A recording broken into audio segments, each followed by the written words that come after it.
Words of my mouth and the meditation of all our hearts be acceptable in your sight, O Lord, our strength and our Redeemer. Amen. Please be seated. In the Episcopal Church, there are actually 4 traditional dates for baptism. All Saints' Day, the baptism of Jesus, Easter, and Pentecost. So we're doing something that breaks the rules. Oh my goodness, we're breaking the rules.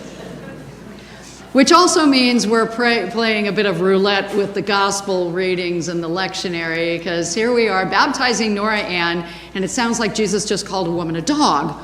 Yikes. Right?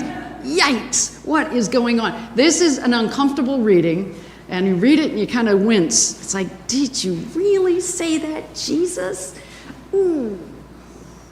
But I think when we understand it in light of the Isaiah reading, and we follow the lectionary that pairs the Old Testament with the gospel, and they're in conversation, that it makes a little more sense about this encounter. Now, we begin with Jesus answering what has been criticism that his disciples are eating with unwashed hands. They're breaking the rules. Oh my goodness. They're not doing the ritual washing. They're not doing what they're supposed to do. And suddenly the disciples are being criticized for what they are doing or not doing. And Jesus answered them, that is, what is in the heart is what defiles and makes a person unclean. It's not about the outward appearance. Okay, so the Pharisees are kind of pinging on the disciples for an outward appearance, and Jesus says it's not about the outward appearance. It's not about the outward appearance.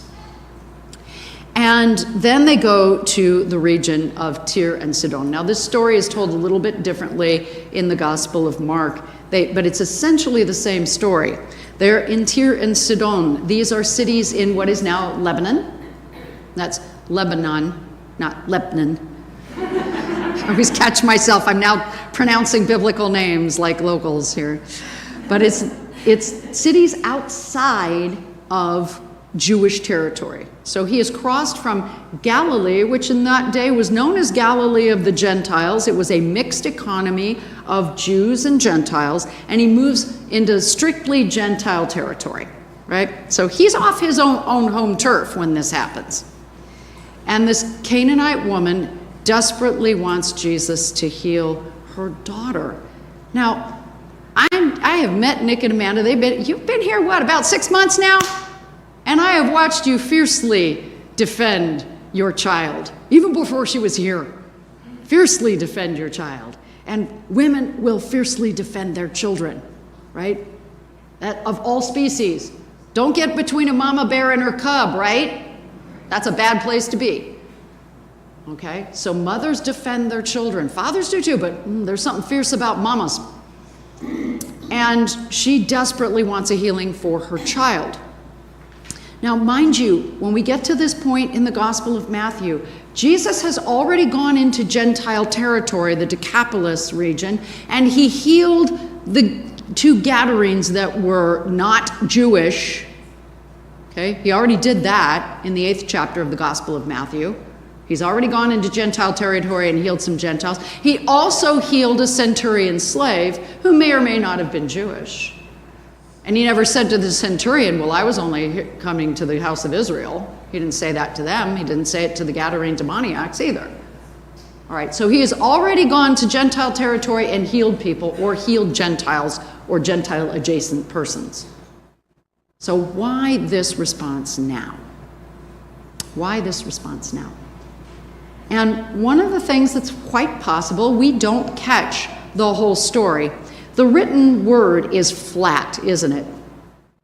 We don't have a sarcasm font in the Bible, do we?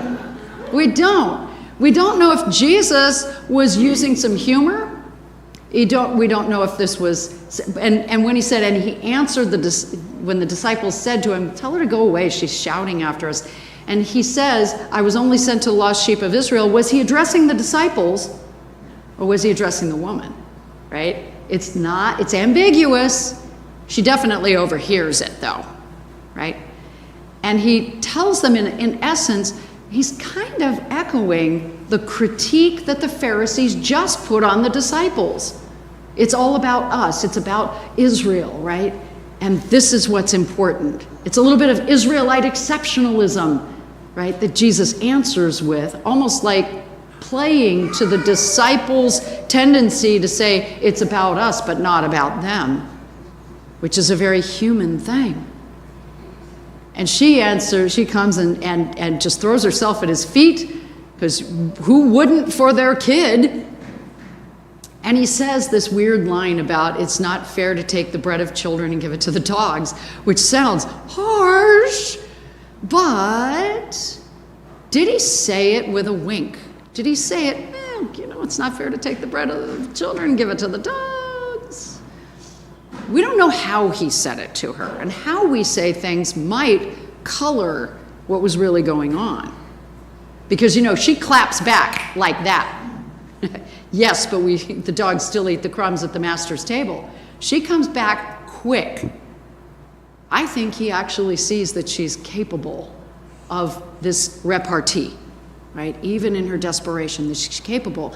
And in so doing, he commends her faith. Woman, great is your faith. I almost picture him like De Niro and Analyze This. You, right? You.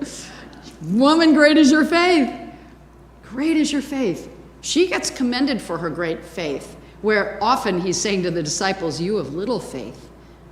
Woman, great is your faith. Let it be done for you.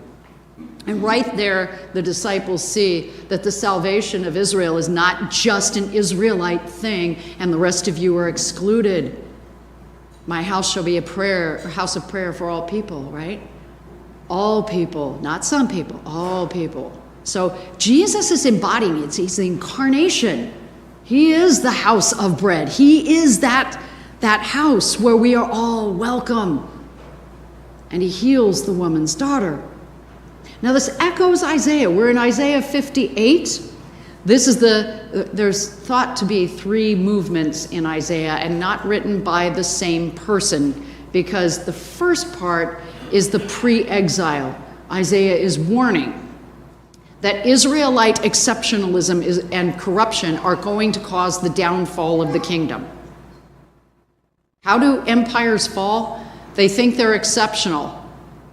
They think that the rules don't apply to them. They can hide behind slogans. In the case of Israel, it was, we're going to hide behind the throne of David. God established David's throne forever, and now we can do whatever we want, even exploiting the poor and the widows. We can do whatever we want because David's line has been established forever. They were hiding behind that. And it's the prophets that call them out and say, no, how you conduct yourself matters. Israelite exceptionalism was what caused the downfall because it led to corruption, right? So the first part of Isaiah is naming that uncomfortable truth in the face of a closed ideology. And that's what prophets do. They speak uncomfortable words and they make you squirm. That's their job. And then when the Babylonian exile happens, right? So the whole leadership of Israel is either put to the sword or carried off into Babylon, and then there are remnants left in the land who wonder what just happened because they're now living under occupation. And there's wrestling with this theological question. If we're God's chosen people, how could God let this happen to us? I thought we were exceptional. No, God allows us to live with the consequences of our behaviors. And if you're going to be corrupt and you're going to steal from the people and you're going to hurt the vulnerable, God is going to let you live with the eventual collapse of that system. It is not sustainable. And so the prophet then moves into a second movement, the movement of lament. Let's wail, let's mourn, let's tear our clothing, let's have public displays of wailing for the loss we have experienced. All right, so that's kind of step 2. But the third step is we don't stay in lament. Eventually, as the people come to the realization that they have brought this upon themselves, that God's favor departed from them when they departed from God's rule and God's law, then we move into But what would the future look like if we were following the ways of God? What would that look like?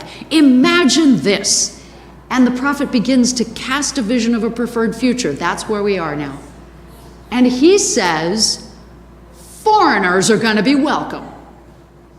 Now, 70 years ago, before the fall, with Israelite exceptionalism, do you think they would have accepted that foreigners would come into their temple? Do you? No. Foreigners were those other people. We don't want them defiling our nice, pure temple. They weren't ready to hear this fresh word, and that's what Isaiah is bringing today as a fresh word. That a restored Israel is going to be for all people. That was the whole point of chosenness. God chooses Israel to be for the world. And they're ready to hear it now that they've been 70 years in exile and have gotten to the point where all those who remember the kings of Israel are dead. They're gone. And they've lived under occupation, or they've lived in Babylon. And as Jeremiah told them, build houses, plant gardens. You're going to be here for a while. And in fact, some of them didn't even want to go back because, it's okay here in Babylon. We've figured out how to live amongst the Babylonians. It was a humbling experience, and they had to be humbled before they could accept a vision that they were chosen to be an example to the world. And so now God says through Isaiah that the measure of welcome is not going to be what tribe do you belong to? Okay? Who's your daddy? Right? They don't care. That's not about whose tribe you belong to and who's your daddy and what family and do you have the right lineage. It's not about that. It's about whether or not you follow the law of God. If you follow my commandments, God says, you are welcome in the temple, and I will accept your sacrifices that might look different from somebody else's sacrifices, but I'm going to accept them because you're following my law. Now, for Christians, our law gets distilled by Jesus. Love God. Love your neighbor. Right? It gets pretty basic. If you do those two things, everything else falls into place. But we struggle with that. Love God, love neighbor.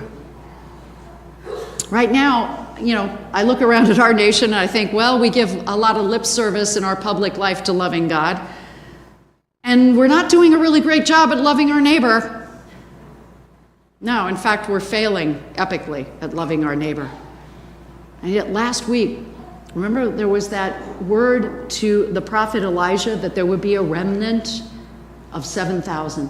There would be a remnant of 7,000 who kept the faith and didn't fall for the false gods and the idolatry. There would be a remnant. I do believe that there is a remnant Christian that isn't nationalist. I think we have a lot of remnant Christians here because we're trying to follow Jesus, loving God and loving neighbor, and that is not easy. But we're not joining our faith to power structures that are oppressing people.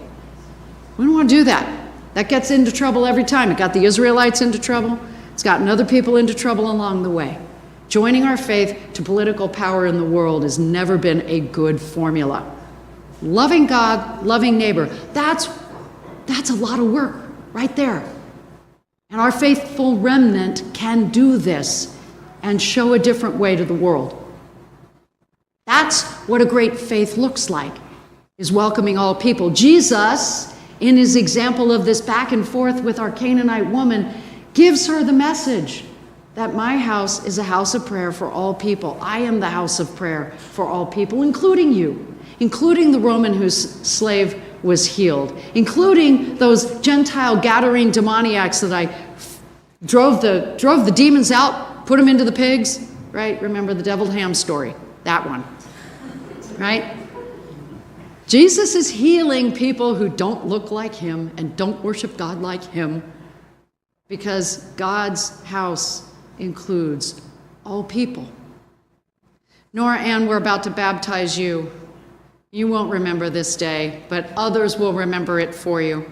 And we're about to baptize you into this house, into the body of Christ, so that you will be a remnant for all people, to show the love of Jesus to the whole world.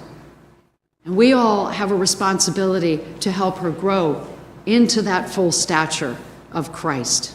May it be so.